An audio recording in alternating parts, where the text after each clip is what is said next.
Drilling into our first journal entry, let's clean up this journal entry detail page a little bit. Under layout, you can see that we have two components here, the title and the basic text. Instead of these two, I want to add a date time component and a choice component and a notes component.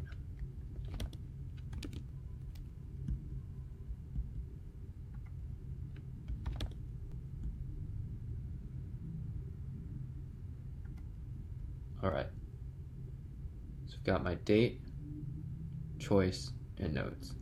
Let's eliminate the first two. There we go. That's a lot more cleaner. On the edit page, let's make sure that we have these two boxes checked. We want to allow users to both edit and delete their journal entries.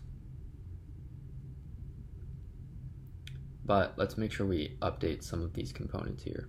So get rid of these three text entry components and we'll rebuild this edit page.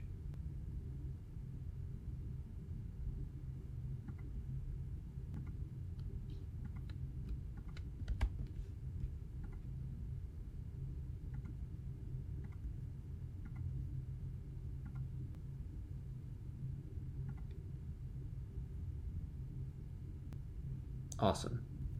The goal of sort of updating each of these pages is that they're visually consistent. We're using the same components in all different places.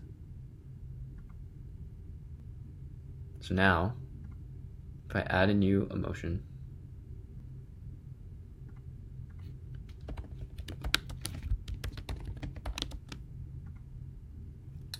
and add a new journal entry, we can see that we've completely made every single screen consistent.